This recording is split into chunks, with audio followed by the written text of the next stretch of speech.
जोड़ गोरानो मेरी वंदना जी, जोड़ गोरानो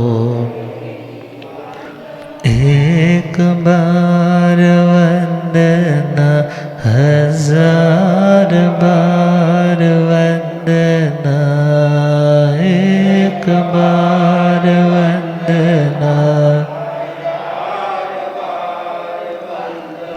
लाख बार वंदना, करोड़ बार वंदना, लाख बार करोड़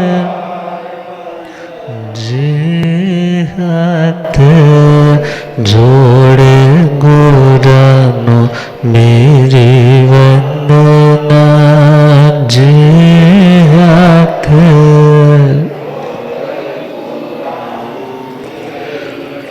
डगमग डोले नैया मेरी, डगमग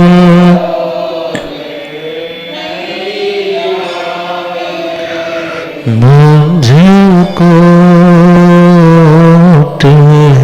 सतगुरु तेरे, मुझको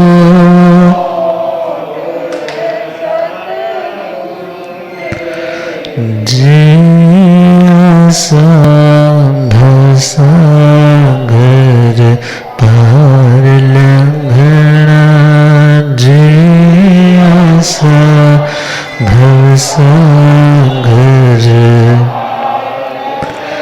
जी हाथ जोड़े गोरानो मेरी वंदना जी हाथ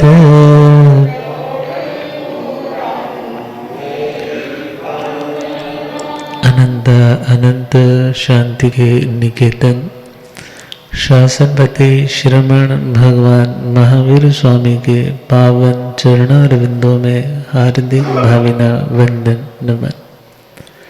मेरे अंधेरे जीवन को रोशनी प्रदान करने वाले परम उपकारी आगम ज्ञान के भंडार, आगम ज्ञाता आगम पुरुष जिन शास्त्ररतन हिमाचल केसरी उपाध्याय भगवंत श्रद्धे गुरुदेव श्री जितेंद्र मुनि जी महाराज साहब के पावन चरण कमलों में हार्दिक भावना वंदन नमन। पाठ पर विराजमान तपस्वी रतन श्री प्रभु मुनि जी महाराज साहब के चरणों में वंदन।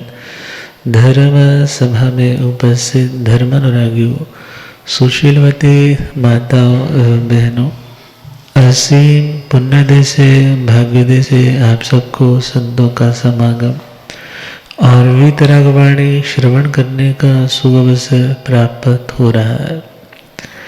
श्रवण कर रहे हैं श्रीमद् उत्तराध्ययन जी सूत्र के मंगलमय प्रकाश में कर्म की फिलॉसफी को समझने का प्रयास। चतुर्थ अध्याय असंस्कृत, जिंदगी की नश्वरता को समझाते हुए, विनाशशीलता को समझाते हुए यह बतला रहा है कि हे आत्मा, धर्म जो आत्मा के लिए आवश्यक है उसको एक और रख करके आत्मा का गुजारा होने वाला नहीं है। और जो कर्म दुनिया के संबंधों को पुष्ट करने के लिए तुम कर रहे हो, यदि वे पाप कर्म है तो याद रखना परिवार के लोग पुण्य का फल कटवाने के लिए साथ आ जाते हैं, मगर पाप का फल बटाने के लिए दुनिया में कोई भी नहीं आता। तो परमात्मा ने क्या फरमाया? संसार मावन परस अठा, संसार मावन परस अठा, सहारण जान चक्रे कम सारणं चक्रे कम सतोतस ओवियो काले ने बंधवा बांधवयं विन्ते असंख्यं जीवयमापमये असंख्यं जीवयमापमये। संसार 52 परस 18 संसार दशा को प्राप्त किसी भी गति में, किसी भी दंडक में, किसी भी जाति में आया हो यह जीव कर्मों को भोगता भी है और नए कर्म करता भी है। और जब नए कर्म करता है, कभी अपने लिए करता है, कभी दूसरे के लिए करता है, और कभी दोनों को ही ध्यान में रखते हुए कर्म करता है। मगर भगवान फरमा रहे हैं, यदि तुम संसार दशा में आकर के साधारण से साधारण, छोटे से छोटा भी कर्म करोगे तो याद रखना, यदि वो कर्म बुरा है और जब वह कर्म उदय में आएगा तो उस कर्म का फल तुम्हें ही भोगना होगा। कोई फल भोगने में तुम्हारा सहयोगी नहीं बनेगा, क्योंकि पाप कांटों के समान है और पुण्य फूलों के समान है। तो कांटों की शैया पर यदि नहीं लेटना चाहते, कांटों के पथ से यदि नहीं गुजरना चाहते, तो समय रहते जो ऑलरेडी कांटे बीज चुके हो उन्हें निकालने का और नए कांटे ना बोने का तुम प्रयास करो। तो उन कांटों को भगवान ने पाप कहा और फूलों को पुण्य कहा।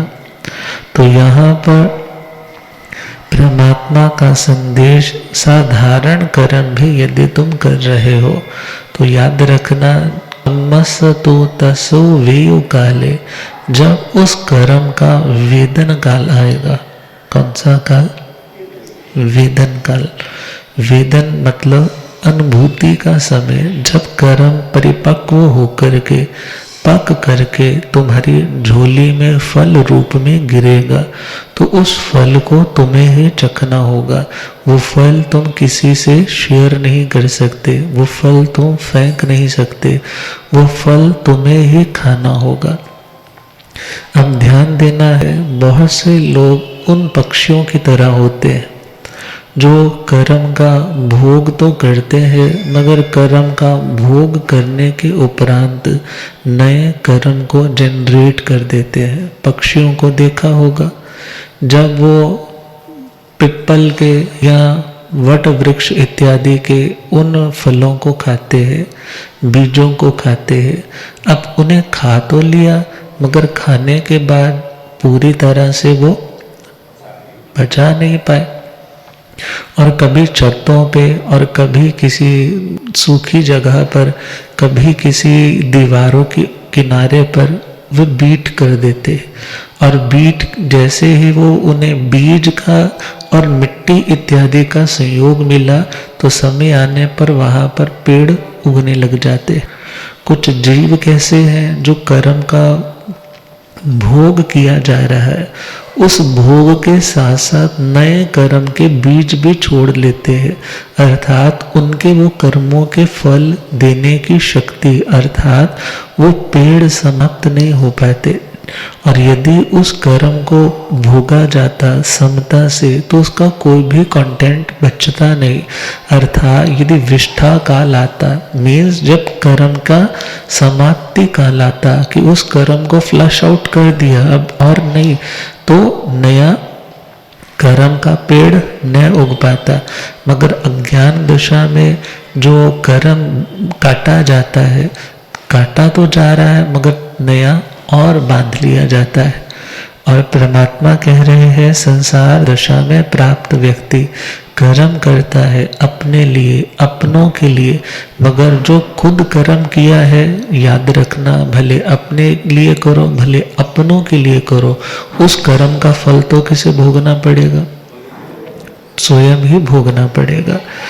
और कर्म के विपाक के संबंध में विपच्यते इति विपाक, जब वो कर्म पकता है, जैसे कभी बीज बोया, मिट्टी इत्यादि, हवा इत्यादि, न्यूट्रिएंट्स उसे पानी इत्यादि सब मिल रहे हैं, वो स्प्राउट होके अंकुरित होकर के धीरे धीरे बढ़ने लगा। फिर उसके जैसा उस बीज का स्वभाव है, प्रकृति है, नेचर है। आम बोया है तो आम आएगा, और यदि कांटों वाला कोई वृक्ष बोया है तो कांटों वाली झाड़ियां आएंगी। ऐसे ही हर कर्म की अपनी एक प्रकृति है। प्रकृति का मतलब उसका स्वभाव। तो 8 तरह के कर्म होते हैं। कितनी तरह के? ज्ञानावरणीय, दर्शनावरणीय, वेदनीय, मोहनीय, आयु, नाम, गोत्र और अंतराय। अब इन 8 कर्मों में से 7 कर्म तो आत्मा एवरी टाइम बांध रहा है। कितने कर्म? 7 कर्म। आयुष्य कर्म जिंदगी में एक बार बनता है। जिसने आगे जन्म लेना है उसका तो बंधता है। जो चरम शरीरी है, जिसका यह लास्ट देह धारण है, वो आयुष्य कर्म नहीं बांधता। मगर एवरी टाइम कितने कर्म बंध रहे हैं? 7 कर्म। ज्ञानावरणीय, दर्शनावरणीय, वेदनीय, मोहनीय, आयु, नाम, गोत्र, अंतराय। आयु को निकाल देना है। आयु कब बंधेगा जिंदगी में? एक बार। अब ज्ञानावरणीय कर्म का स्वभाव क्या है? ज्ञानावरणीय कर्म का स्वभाव, उसकी नेचर, उसकी तासीर, उसका गुण, उसका धर्म, उसकी प्रकृति कैसी है? जो हमारे विशेष अवबोध को ढकने वाला, हमारी वो एबिलिटी जिसके कारण हम वस्तु को सामान्य नहीं बल्कि विशेषताओं के साथ जान पाते हैं, उसका नाम क्या है? ज्ञानावरणीय कर्म। किसी वस्तु को आप थोड़ा मतलब अनक्लियर सा जानते हैं, और किसी वस्तु को आप हर डायमेंशन से अच्छी तरह से जानते हैं। किसी वस्तु को अच्छे से पहचानना, जानना, उसका नाम है ज्ञान। और किसी वस्तु की एक परिपक्व अवस्था तक पहुंचने में जो स्टार्टिंग पॉइंट है कि तुम्हें कुछ अनक्लियर सी पिक्चर बनने लगी है, कुछ सुन रहा है, कुछ अभी ये नहीं पता क्या शब्द आया है, अब कुछ दिख रहा है, अब जो ये स्टार्टिंग पॉइंट है इसका नाम है दर्शन। इसका नाम क्या है? जैसे मोबाइल में आप लोग कभी कुछ सर्च करना है तो सर्च करते टाइम आपने वैसा बोला, और जैसे ही देखा कि वहां पर ऐसे गोल गोल ऐसे घूमने लग पड़ा, तो क्या देखा? क्यों नहीं आ रहा? अभी कुछ रेंज नहीं है पूरी, और उसके कारण क्या हुआ?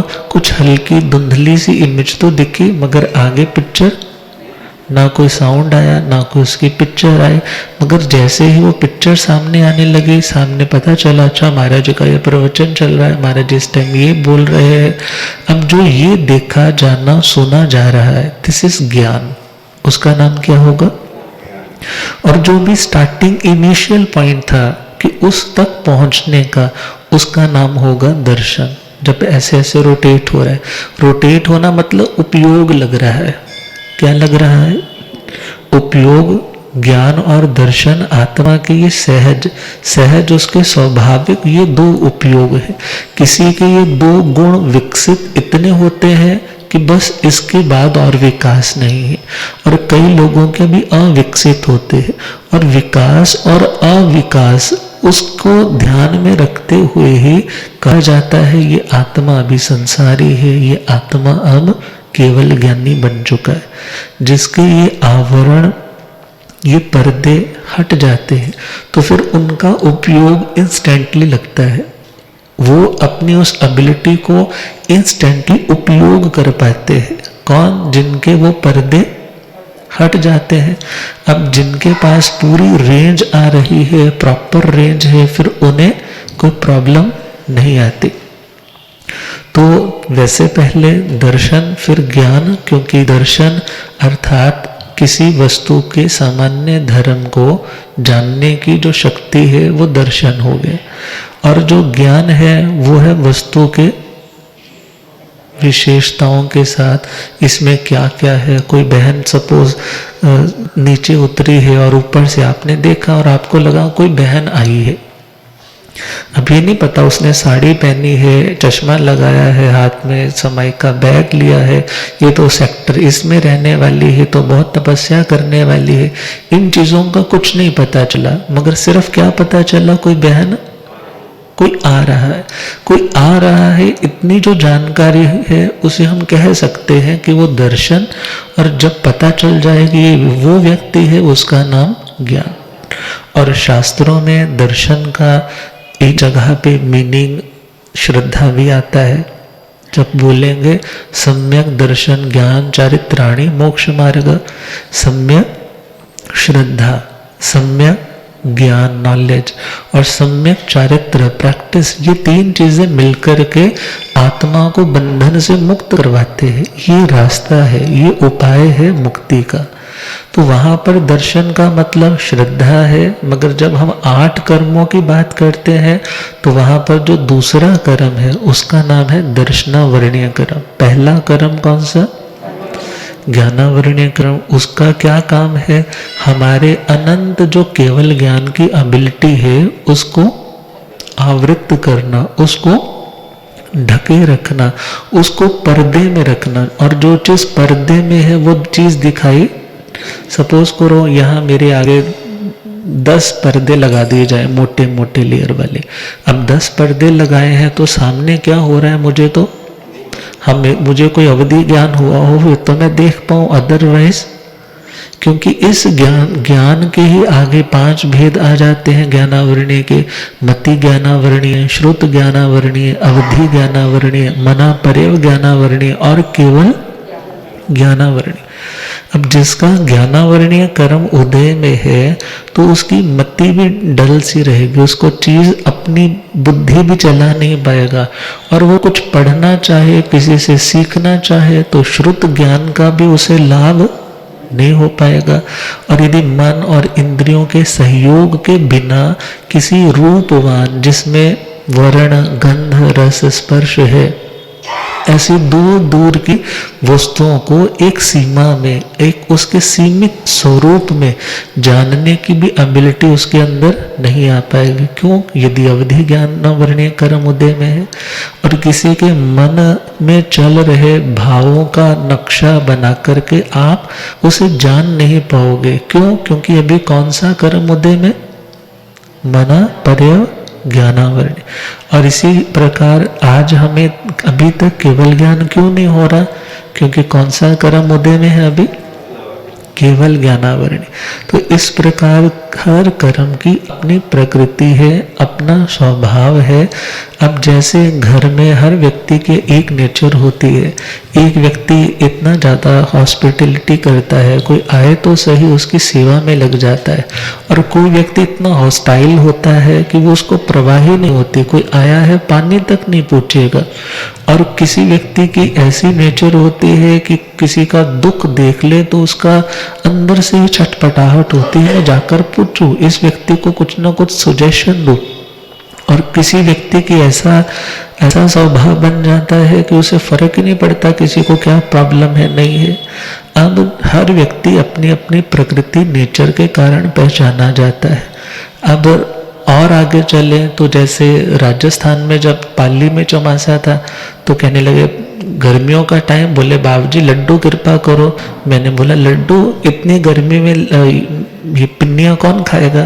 बोले नहीं नहीं ये गर्मी वाली है। कौन सी है? ये धनिया वाली है, इसमें शीतलता रहेगी बाबूजी, आपको ठंडक रहेगी, इससे गर्मी कम लगेगी, लू कम लगेगी। खैर हमारा मिठाई का बचकान था तो ली तो नहीं, मगर हाँ ये पता तो चला ना कि अलग अलग तरह के भी लड्डू होते हैं। अब सर्दी आती है तो अलसी की बन जाती है, जोड़ों में दर्द है तो सौंठ की बन जाती है। तो हर वस्तु का अपना स्वभाव है, हर वस्तु का अपना स्वभाव है, और स्वभाव का नाम ही प्रकृति है। और जैसा बंध किया है तो उसका नाम है प्रकृति बंध। उसका नाम क्या है? तो ज्ञानावरणीय कर्म, यदि हमने ज्ञान का आवरण करने वाले मीन्स ज्ञान के प्रकाश को रोकने में पर्दा क्रिएट करने वाले कर्म बांधे हैं, तो उस कर्म का नाम है ज्ञानावरण। और कर्म कौन बांधेगा? हम स्वयं बांधेंगे। कैसे बांधेंगे? तो नव तत्व जब थोड़ा विचार करके पढ़ेंगे, अच्छे से पढ़ेंगे, तो सारा कुछ क्लियर होता है कि किस तरह से ज्ञान की प्रति जब व्यक्ति प्रतिनिकता करता है, ज्ञान की अशातना करता है, इत्यादि जो कारण आते हैं कि ज्ञान ज्ञानियों की विनय भक्ति नहीं करता है, जब ज्ञान को छुपाता है, जिससे ज्ञान सीखा उसको उसका नाम छुपाता है। जो बातें वहां पर आई है, तो ऐसा कुछ भी करेंगे तो क्या होगा? ज्ञानावरणीय कर्म का बंधन होगा। अब सपोज किसी मति ज्ञानी, किसी की बुद्धि बहुत उत्तम है, उसकी अशातना आवरणवाद निंदा करेंगे तो हमारी भी मति डल होने लग जाएंगी। किसी ने श्रुत ज्ञान का बहुत अभ्यास किया है, बहुत इंटेलेक्चुअल उसके शाप है, मगर उसका भी हम अवज्ञा भाव से उसके साथ पेश आते हैं, तो हमारा भी तो कौन सा कर्म बंधेगा? श्रुत ज्ञानावरणीय। कोई अवधि ज्ञानी है तो हम बोलते हैं होते ही नहीं है, या मान लो उनकी निंदा इत्यादि करते हैं। तो इत्यादि जो कारण है, या केवल ज्ञानियों की वाणी की आशातना करना भी कौन सा कर्म बांधेगी? केवल ज्ञानावरणीय। तो आज यदि हमें केवल ज्ञान नहीं हो रहा, तो इसमें किसी का कारण कोई दोष नहीं है। किसका दोष है? अपना ही दोष। अब दोष है तो उस दोष को दूर भी किया जा सकता है। कैसे दूर किया जा सकता है? केवल ज्ञानियों की उस बात के ऊपर श्रद्धा करें। भले समझ में आज नहीं आ रही, तो इसमें कसूर किसका है? कसूर भी तो अपना ही है। श्रुत ज्ञान की चीजें पढ़ना चाहते हैं, याद करना चाहते हैं, नहीं हो रही, तो नहीं हो रही, तो इट मीन्स कर्म किसका है? अपना ही है। तो एटलीस्ट अभ्यास करें, श्रद्धा पूर्वक पढ़ें, जो सीख चुके हैं उनका आदर करें, जो कर रहे हैं उनका सहयोग करें, तो हमारे ये ज्ञानावरणीय कर्म के पर्दे पतले होने लग जाएंगे। क्या होने लग जाएंगे? जब पर्दे पतले होंगे तो हमारे भीतर का प्रकाश जब बाहर जाएगा, तो बाहर की वस्तु तो जहाँ है वहीं पर है, मगर उस प्रकाश में वो वस्तु दिखने लग जाएगी। और उस वस्तु का जब साक्षात्कार होगा तो व्यक्ति जान पाएगा, हाँ ऐसा है। जो केवल ज्ञानियों ने कहा कि मेरू पर्वत यहाँ पर है, यहाँ पर यह है, यहाँ पर ये वाला द्वीप है, यहाँ पर स्वर्ग है, यहाँ पर नरक है, यहाँ पर सिद्ध शिला है, यहाँ पर सिद्ध शिला पर लोकाग्र में सिद्ध परमात्मा है। जब ज्ञान होगा तभी तो देख पाएंगे ना। और यदि ज्ञान नहीं, हम बोले होता ही नहीं है, तो एक तरह से ये भी तो अशातना है, ये भी तो अपना नया कर्म बांधने का एक कारण है। तो दूसरा है दर्शनावरणीय कर्म। कौन सा कर्म? तो जब तक ये दो कर्म उदय में रहते हैं ना, ज्ञानावरणीय दर्शनावरणीय, तब तक उसे बोला जाता है छदमस्त है। कैसा है? छदमस्त है। छदम बोलते हैं आवरण को। छदम किसे बोलते हैं? आवरण को। और जिसके ये आवरण अभी तक है उस व्यक्ति को छदमस्त बोल लेंगे, और जिसके ये आवरण चले जाते हैं उसे सर्वज्ञ केवल ज्ञानी वीतरागी कहा जाएगा। अब दर्शनावरणीय भले सामान्य रूप से हमारी जानकारी को रोकने वाला है। सामान्य जानकारी को रोकने वाला कौन सा कर्म? दर्शनावरणीय कर्म। अब यहाँ पर थोड़ा सा और समझने के लिए कहा जाता है कि सपोज किसी के पास आंखें हैं, मगर उस व्यक्ति ने ढंग से किसी चीज को नहीं देखा, और आपने उसको टारगेट करके उस व्यक्ति को हर्ट करते हो। क्या बोला? तू अंधा है। अरे अंधे तुझे दिखाई नहीं देता, अरे बहरे तेरे को सुनाई नहीं देता, सोया ही रहता है, कोई बिल्कुल कोई चिंता ही नहीं है। अब एक भावना होती है सामने वाले को सही ट्रैक पर लाने की और प्रेम पूर्वक समझाने की, और एक होता है चार लोगों में या अकेले में बार बार उसके ऊपर तंज कस कर उसको दुखी बनाने की। और जब इंटेंशन बुरी है तो बिहेवियर में बुराई भी दिखती है, और उस बिहेवियर से कौन से कर्म बनते हैं? दर्शनावरणीय कर्म। कौन से कर्म? वो चक्षु से, कानों से, नासिका इत्यादि से उनका पूरा सामान्य उपयोग भी नहीं कर पाएगा और उन चीजों से रहित भी होने लग जाएगा। किस कर्म के कारण? दर्शनावरणीय कर्म के कारण। अब नींद किस कर्म के कारण आती है? दर्शनावरण, जो द्रव्य नींद है, क्योंकि दो तरह की नींद है, द्रव्य नींद और भाव नींद।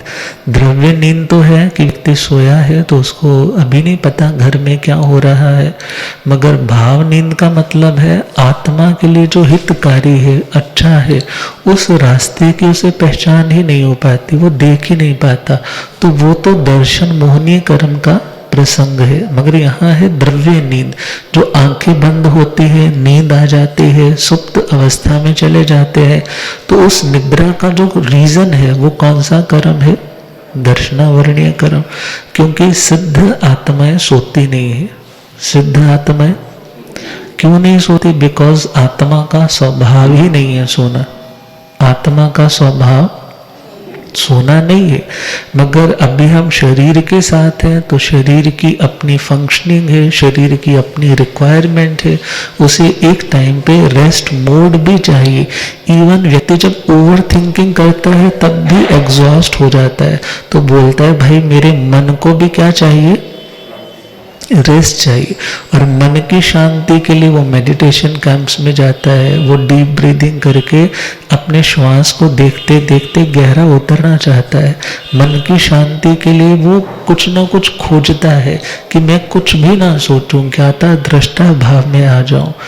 अर्थात मन को नियंत्रित करना भी जरूरी और वचन को, काया की प्रवृत्तियों को भी। मगर यहाँ पर हम समझ रहे हैं कि निद्रा का कारण कौन सा कर्म?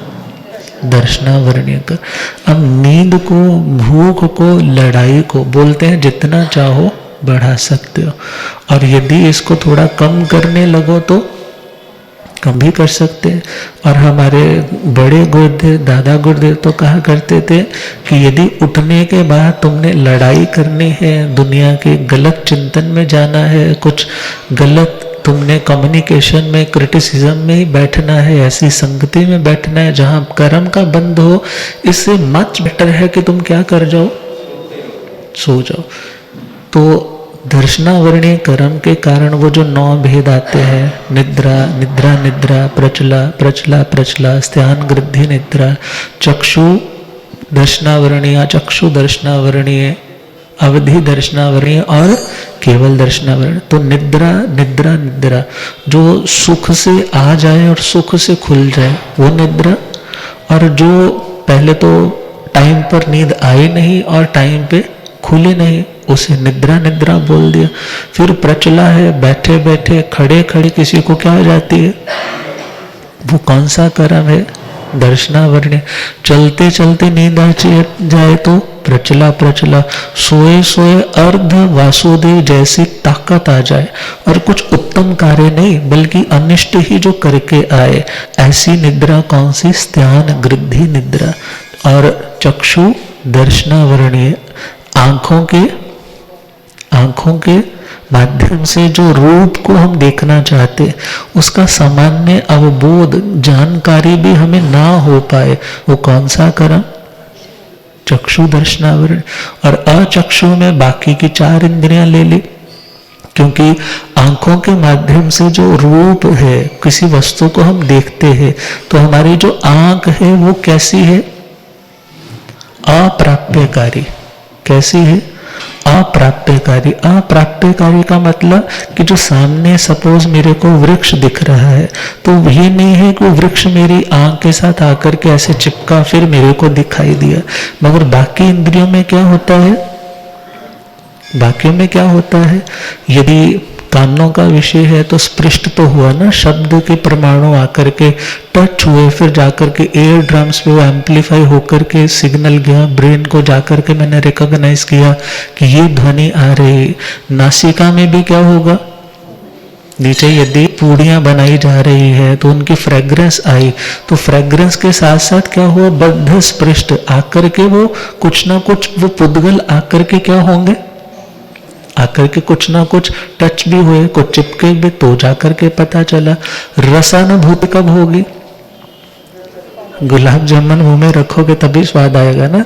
तो बद्ध स्पृष्ट हो गया, बंधा भी और टच भी हुआ। अब इसी प्रकार टच की सेंसेशन कब होती है? सर्दी लग रही है, गर्मी लग रही है, ऐसे थोड़ी लग जाएगी। यदि आप प्रॉपर किसी, सपोज करो ना, जैसे आजकल बड़ी बड़ी कोठियों में ऊपर टॉप फ्लोर पे जाकर के सन के लिए, धूप सेकने के लिए कांच का रूम सा बना देते। अब उसमें बैठ करके आप यदि देखो तो आपको हवा तो वहां टच नहीं कर रही, मगर बाहर जाओ तो बाहर बड़ी तेज हवा लग रही। अब वो आपकी अनुभूति में आई, क्यों आई? क्योंकि वो टच। तो इन्हें बोला जाता है प्राप्यकारी। प्राप्यकारी मीन्स जो प्राप्त करने के बाद अनुभूति में आए, और जो चक्षु इंद्रिय है उसके माध्यम से अप्राप्यकारी। इसलिए चक्षु दर्शनावरणीय अलग रखा और अचक्षु दर्शनावरणीय में बाकियों को रखा। अब इसके आगे बढ़े तो अवधि दर्शनावरणीय, जो अवधि ज्ञान की प्रथम भूमिका है, फर्स्ट इनिशियल स्टेप है।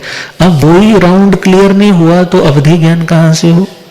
जब फर्स्ट राउंड क्लियर होगा तभी व्यक्ति आगे, एंट्रेंस एग्जाम क्लियर नहीं होगा तो कॉलेज में एडमिशन नहीं ना होगा। ऐसे ही अवधि दर्शनावरणीय कर्म क्षय नहीं है तो अवधि ज्ञान तो होने वाला नहीं।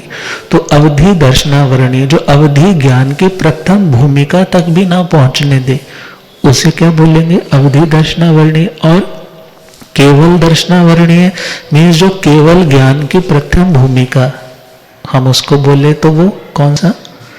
कि वस्तु के संपूर्ण स्वरूप का जो सामान्य अवबोध जानकारी है उसको रोके। भले जब हम शास्त्र 29वां अध्ययन उत्तराधिंडी सूत्र का रीड करते हैं तो वहां पर बताया है कि जब आत्मा सिद्ध गति में जाता है तो साकार उपयोग में जाता है।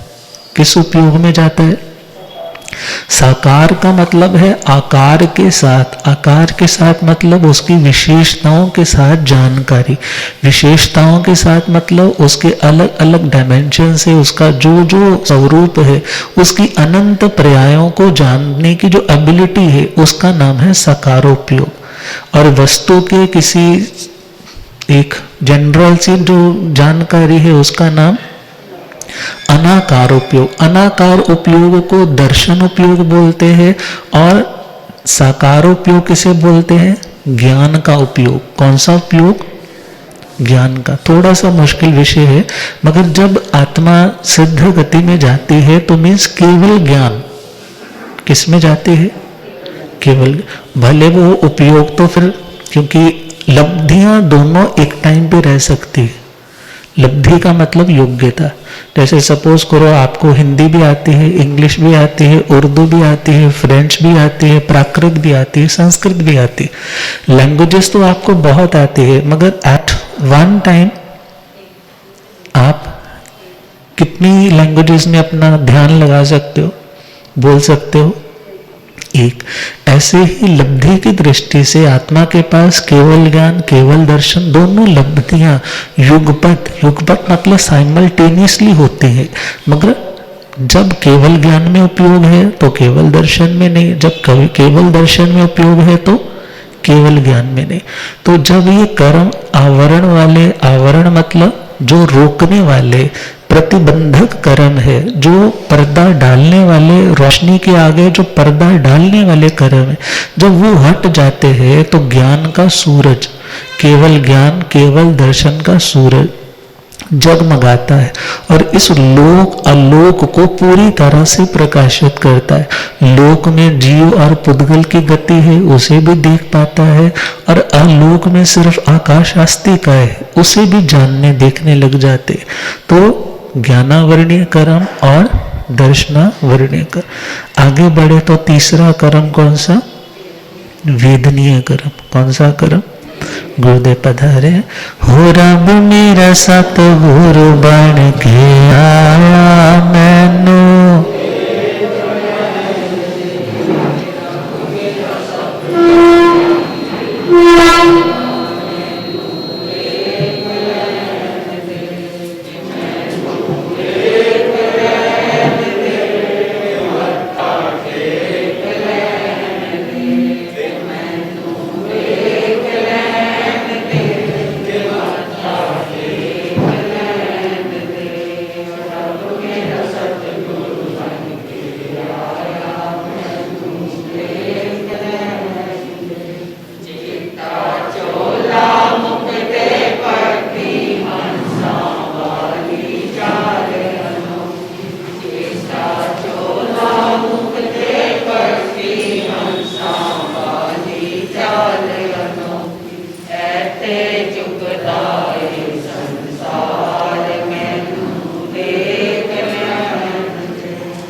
सतगुरु बन के आया मैनू ओ पौंदे पौंदे पानी देंदा सुके बूटे हरे कर देंदा पौंदे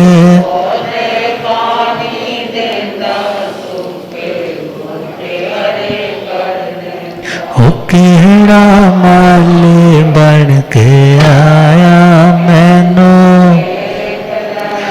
ओ केड़ा माली बन के आया हो रब मेरे सतगुरु बन के आया मैनू बुलिया गम ज्ञाता गम पुरुष शास्त्र तन हिमाचल के श्री उपाध्याय भगवंत श्रद्धेय गुरुदेव श्री जितेंद्र मुनि जी। तो तीसरा कर्म वेदनीय कर्म। कौन सा कर्म? वेदनीय कर्म। अब वेदनीय का मतलब जिसमें किसी अनुभूति का अनुभव किया जाए। अनुभूति इज सेंसेशन, किसी चीज को महसूस किया जाए। और महसूस जो करना है उसका नाम यहाँ क्या है? वेदना। वेदना जो अनुकूल वेदना है उसका नाम है साता। और जो प्रतिकूल अनुभव है, प्रतिकूलता का अनुभवन है, उसका नाम है असाता। तो साता का कारण साता वेदनीय कर्म, असाता दुख का, तकलीफ का कारण कौन सा कर्म? असाता वेदनीय कर्म। अच्छा अच्छा सुनने को मिले, अच्छा अच्छा देखने को मिले, अच्छा अच्छा ओढ़ने पहनने को मिले, अच्छे अच्छे रिश्तेदार मिले, सब चीज़ें अच्छी अच्छी मिले, सुनने को, इवन मन को भी तसल्ली देने वाले शब्द मिले, तो ये सारा किसका परिणाम है? साता वेदनीय कर्म। और सब कुछ उल्टा ही सुनने को मिले, जिंदगी में सब कुछ विपरीत ही घटित होता जाए, प्लान कुछ करो हो कुछ जाए, किसी का 100 भला करो वो तुम्हारा बुरा कर जाए, ये कौन सा कर्म? किसी के साथ अच्छे से ट्रीट करो, प्यार से बात करो, मगर फिर भी वो उल्टा हमारे ऊपर ब्लेम लगा जाए, ये कौन सा कर्म? साता ही है ना। तो साता वेदनीय, असाता वेदनीय। दृष्टांत देते हैं ना, एक तलवार है जिसके ऊपर शहद की कोटिंग कर रखी है, कोई व्यक्ति उस शहद को लिक कर रहा है, चाट रहा है। अब चाट रहा है तो चाटते चाटते क्या हो जाता है? तलवार का कट लग गया। जब कट लग गया तो खून आने लग पड़ा, खून आया, दिस इज असाता। और शहद का स्वाद आया, दिस इज साता। तो दुनिया के जो सुख है वो शहद से लिपटी हुई तलवार के समान ही है। इसलिए शास्त्रों में कहा क्षणमित सुखा बहुकाल दुखा। क्षण मात्र का तो इन दुनिया के शब्द रूप रस इत्यादि में सुख है, मगर इसके बाद जो कर्म बंधन के कारण और उस वस्तु की आदत लगने के बाद उसके अभाव में जो व्यक्ति को परेशानी उठानी पड़ती है, वो तो तलवार से कटने के समान है, उसका नाम है असाता। अब साता और असाता को बांधने वाला कौन है? स्वयं आत्मा है। जब प्राण भूत जीव सत्व इत्यादि पर दया अनुकंपा भाव रखता है, दूसरों की साता का ध्यान रखता है, जब व्यक्ति दूसरों की केयर करता है तो वो खुद भी केयर का पात्र बन जाता है।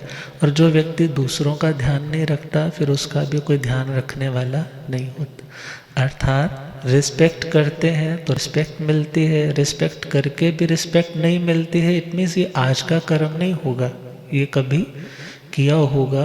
क्योंकि कर्म है तो वो उधे में तो आता ही है, क्योंकि every action has its reaction. तो कोई भी कर्म है उसका एक्शन का, क्रिया की प्रतिक्रिया आती है। बूमरैंग जैसे वो लकड़ी का एक टुकड़ा सा गेम की तरह होता है, ऐसे घुमा के फेंकते हैं और वो रोटेट करके वापस आता है।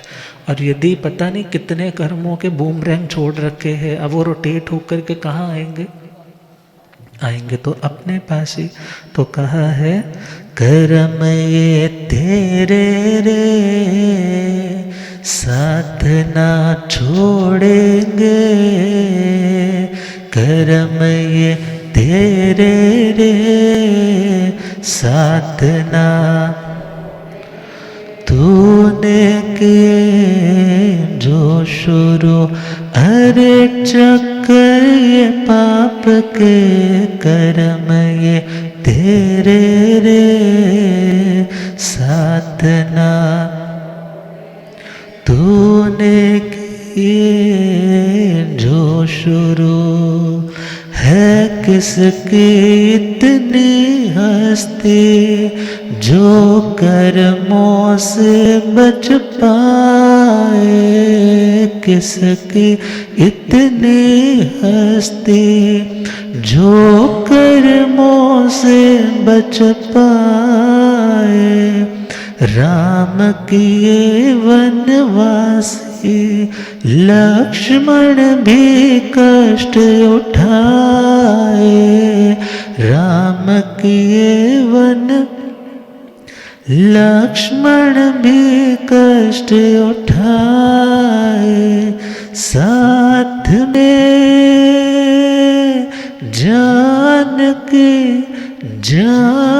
के महलों को छोड़ के, कर्म ये तेरे रे, साथ ना छोड़ेंगे, तूने किए जो शुरू, अरे चक्कर ये पाप के, कर्म ये तेरे रे, साथ ना छोड़ेंगे, तूने किए जो। अच्छा मिल रहा है, इट मीन्स अच्छा दिया होगा। अच्छा अनुभव में आ रहा है, इट मीन्स अच्छा बोया होगा।